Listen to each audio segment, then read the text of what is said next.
Guys, what's going on? Joe's Neon here. Welcome to Shop Talk with Joe Part 4. I can't thank you guys enough for such a super response. You know, you guys have been amazing as far as giving me a really good response on the series. You know, great comments, great questions, you know. So it looks like we're having fun with this, and I say we just keep rolling with it. A couple things I want to touch base on. Chuck Richards was asking me if I had any live acoustic nectar, and I found some. This is acoustic nectar, guys. My band. The woman I'm dreaming of, she loves me. Yeah, so we're gonna have that in the background. Our Native American for this video is gonna be Masquette. He's a Nubian. Check him out.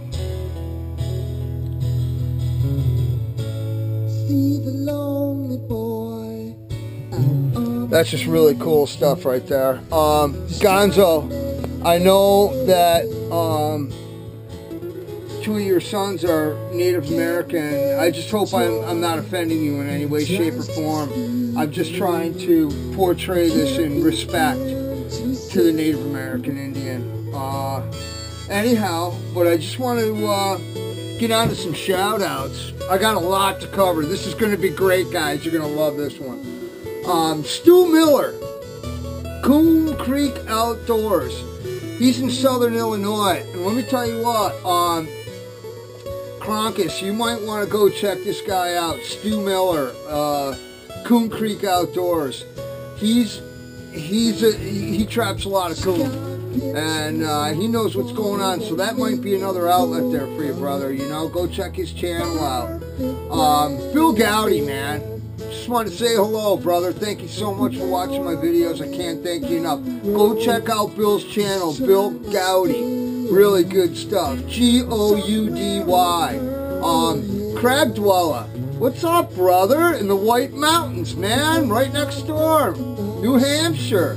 He's digging his new candle lantern, and I'm really glad, man, that you got one of those.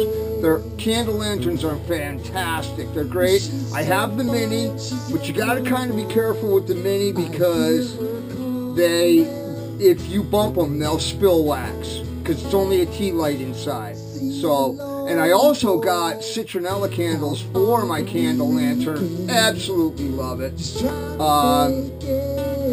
Let's see, who else? Jesse Marden, man. Jesse Marden, Jessemarden. Jesse Marden, he's got a great channel out there. He does all kinds of hunting, bird hunting. He's just a great outdoorsman, really nice guy. I know you guys will enjoy his channel. That's for sure. And I got to do a little unboxing here. This is just great. My buddy Aaron, Backyard Meat, thank you so much, man. He sent me a package. Totally blindsided me, and this is it right here, you know. So I want to show this to you guys. Come to me in priority mail, and it says the note. So I'm going to read this here for you guys. What Aaron wrote me. Joe, I figured you might need a bigger beer with your new expanded workshop and a way to keep it cold. I also sent a local favorite, if you drink other beers. Hopefully I will be in the middle of nowhere killing an elk when you get this. Take care, bro. Aaron. Now how cool is that, guys? And I really hope, Aaron, you're in the woods and you are killing an elk, brother. That's good stuff right there. So check it out what he sent me. He said I needed a bigger beer.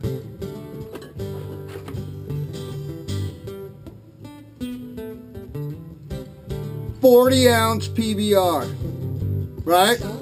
Now,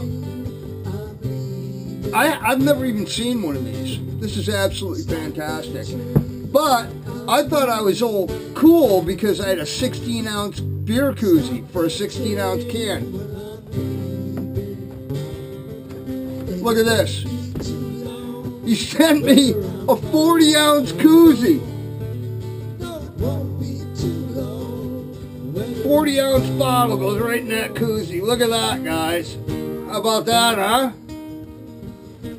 There's a 40-ounce PBR in a koozie. I'm loving it. Thank you so much, Aaron. How cool. And he also sent me one of their local favorites out there called Ninkasi Brewing Company from Eugene, Oregon. It's an IPA. If I'm not drinking, if I want to have something fancy, that's what I really like is an IPA. Although as I go through the winter, I like some pretty heavy stouts. They're also good. But this bad boy right here is 6.7% by volume. And I think I'm going to save this for next video. Ninkasi Brewing called Total Domination. So I'm really pumped about trying that. But anyhow, Aaron, I can't thank you enough, man. What a nice treat. And I think I'll crack that 40 there. Captain John, know how you like your 40s.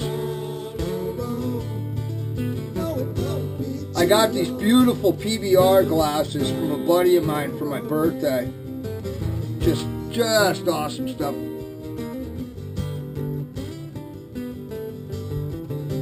Oh, yeah. How's that, guys? You know me and my PBRs. So anyhow, let's get to question and answers. Brian at BT Knives said, have I ever wired, inlaid any of my axe handles? No, I haven't. I've done some wire inlay on some woodwork that I've done, but I'm not so sure what you're talking about. I would never compromise the strength of an axe handle to make it ornamental, you know, unless it was something I wasn't going to use. You know, that's a great question. Yes, I've done silver inlays, I've done brass inlays. I've never done it on an axe handle. But Brian, great question, man. Thanks for asking. What else we got? My buddy Ray, Wild Wilderness. Guys, check this out. I get a surprise phone call at 10 in the morning on Saturday. And it's Ray from Wild Wilderness. I'm like, what's up, brother? We've had a ball on the phone. We've laughed our asses off. Great guy, great people. And again, I'm back to square one. Like-minded people. That's who we are. That's what we do. That's how we roll, you know, and we're all interested in what each other's doing. I think it's a really cool thing. Ray is a super great guy. But Ray wanted to know what's my favorite style of axe head. And my favorite style of axe head is the Hudson Bay. There is no doubt about it. And I will get a little bit more into that because I have completed the project from last week. The axe, I want to show you guys that. And it's just really great. Chris Killinger blew my mind from Killinger Blades. Not only does he have a Collins small boy's axe head, he's got the hatchet from Norland. And we both have the same hatchets and the same axes. That is really cool. Awesome. Hope you're doing good, Chris. But yeah, man, Ray, that's my favorite style. And like I said, I'm going to show you guys that in a minute and get into it and why. Rodney, man, Rodney Newberry. He said to me, do I have any otter trapping tips? No, because I didn't trap otter. So I said, you know what? Let me give my buddy a call, who's a hardcore trapper local here, and he also holds a permit for nuisance trapping in New York State. So this guy pretty much traps 365 days a year, depending on what he's got to get rid of. But he said slides. If you can find their slides, trap their slides. 330, disguise the trap, and they'll go right through it. You can go ahead and plant one right in the middle of their slides. He's had real good luck with that when it comes to trapping otter. I'm sorry, Rod, man, I don't have a whole lot of information as far as otter trapping goes, but you know, I hope that helped you out a little bit. Oh, and scent too. You know, scent is really super critical with otter. They absolutely love fresh fish. They will know if something is dead, and they might not want to eat it. It's fresher that you can give them as far as a fish for bait, the better off you are. He said that was something that was really important. So I hope that helps you out a little bit. Brad, Mr. Sly Fox, are you kidding me, dude? You're killing them. You're just killing them. That's awesome. I love to see it, man. I'm really glad you're having a lot of luck on the trap line. That is totally awesome. And you know what, Rodney, you know, I think you want to get in touch with Brad, Mr. Sly Fox, too. He's got it going on when it comes to catching otters, you know. And it seems like a lot of the sets that he would either take a muskrat, a beaver, and an occasional otter out of. You know, they're all the funnel sets on all the feeder streams that are going into those lodge ponds. So, you know, you might want to check that out. There was, yeah, so let's get to the axe, guys. The axe is all done. Oh, by the way, I had some requests to change the lighting. I hope this lighting is a little bit better because nobody could see really any up-close things of what I was doing. So, but anyhow, I'm going to take and move the camera and show you what's become of this this axe here.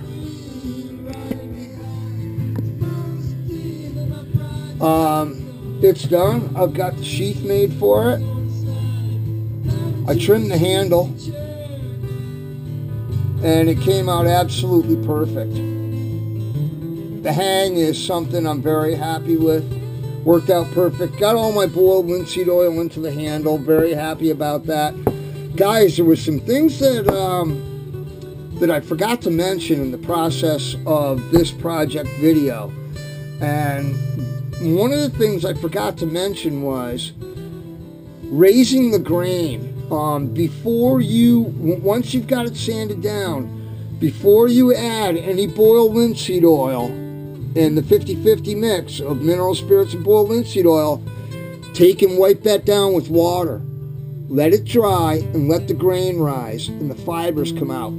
Sand it down again. Wet it down again. Let it dry. Let the fibers come out. Do it twice. And then give it your final sanding, and then go ahead and linseed oil your handle. If you don't do that, the boiled linseed oil and the mineral spirits are going to raise the grain, and you're going to have a pretty fuzzy handle. You don't want that. You know, you want a nice smooth handle with the very light tack of the boiled linseed oil. So I forgot to mention that. The other thing I wanted to talk about was the steel wedge. You know, I'm not going to drive a steel wedge in this head, and a couple of my axes do not have a steel wedge driven 45 degrees in the head, because I believe in my haft, I believe in my hang. If you do it right, you do not need a steel wedge, guys. You don't need it. If you got some airspace, you think you're not too sure about it, go ahead and drive the wedge. But I felt real good about this one, and I said, you know, I'm not driving a wedge. So anyhow, yeah, there's the sheath. That's how she came out. And she is razor sharp, shaven razor sharp. So I'm real happy with that, guys. That was a fun project. I'm glad I could, you know, share that with you guys. Hope you enjoyed it. There's going to be more to come. I got a couple axes actually on the way. I got to tell you guys something really cool, man, that we did this weekend. You guys all know I'm Honor Guard, American Legion Post 91. We got a squadron of troops that are in Afghanistan, and they're an Army squadron. couple of the guys are guitar players, and they don't have a guitar out there. So my buddy went and searched for a guitar, and he found a guy up in Glens Falls that had an acoustic guitar that he advertised for like $50. And he went up and looked at it, and he said, yeah, I'll give you $50 for it. And he told him the story about, you know, what he was doing. He wanted a guitar to send overseas to the troops. So the guy says, well, I'm a Vietnam vet. He goes, I don't want to sell this to you. I want to donate it to the troops. So my buddy took it, cleaned it all up, had it tuned all up, put new strings on it, had it all checked at the music shop, got a case for it, and he asked me if maybe my American Legion could help with the shipping on it, because it's going to cost like $250 to ship this thing to Afghanistan. So I called my adjutant down at American Legion Post 91, and he said, Joe, we got it covered. Don't worry about a thing. Just give us a bill. Send it to Afghanistan. So Saturday morning, I went over to my buddy's place. We packed up that guitar. We put in a wiffle bat and ball and a couple other goodies for the guys, and they got a guitar coming to Afghanistan. So I thought that was really cool that we could do something like that. But a couple of you guys were asking me if I could do a little picking and grinning, you know. So I figured I'd play a little acoustic for you. Maybe a little something that y'all know. Take the old Takamine here that I broke out. And we'll do a little tune for you. Thanks a lot for asking, guys. I appreciate it. It just means that you know, you guys have watched my videos from way back.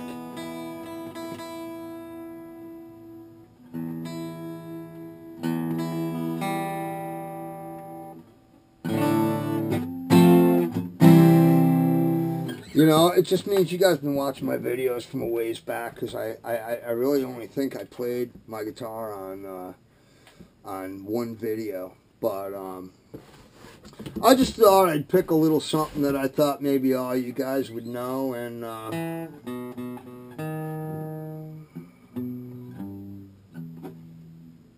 yeah, we'll see how this goes, huh?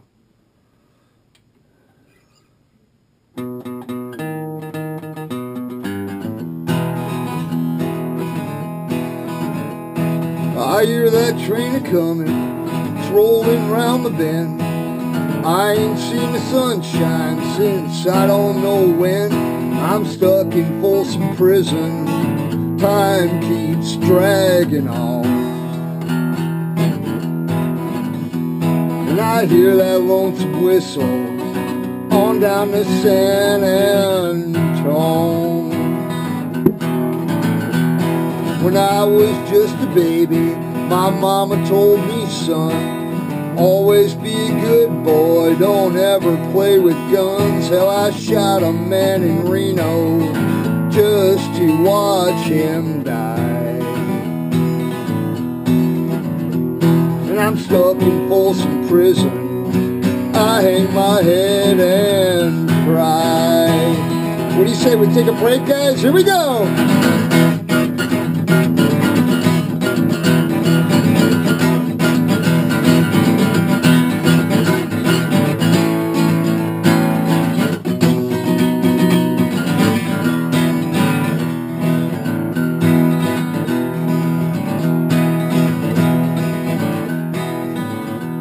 I bet there's rich folks eating on a fancy dining car. I bet they're drinking coffee and smoking big cigars. I know I had it coming, I know I can be free. Those people keep a moving, and that's what tortures me. Here's another break.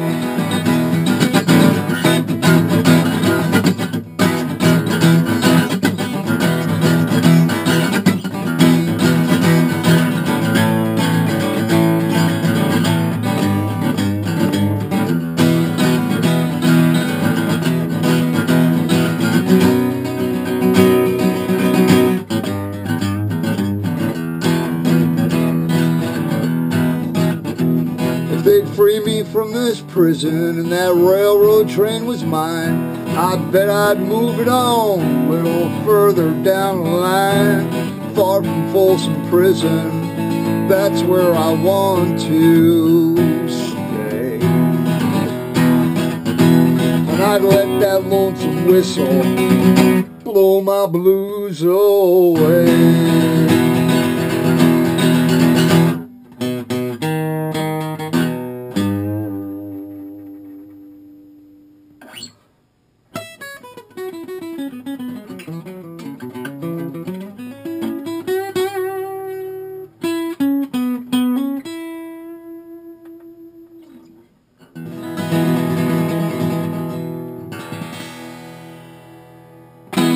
Thanks for asking, guys. Had to do a little picking there.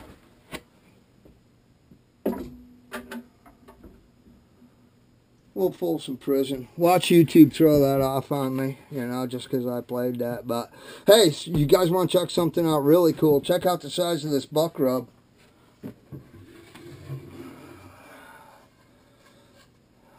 There you got yourself a big old buck.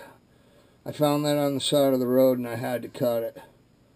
It was just too cool. That's probably rubbed about 3 foot. That's a big buck. He's got a long neck and some nasty antlers. Wanted to show that to you guys. That's cool. Yeah, but I don't want to make this too long, guys. I'm already getting there. But joke. You guys need a joke.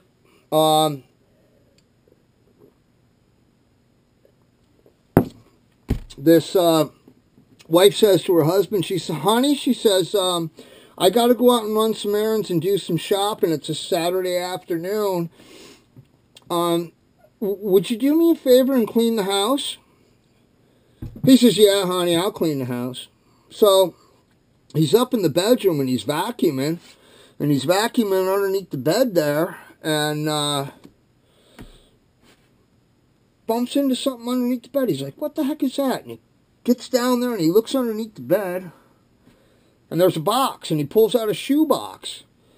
And in the shoe box is 3 eggs and $3,000 cash.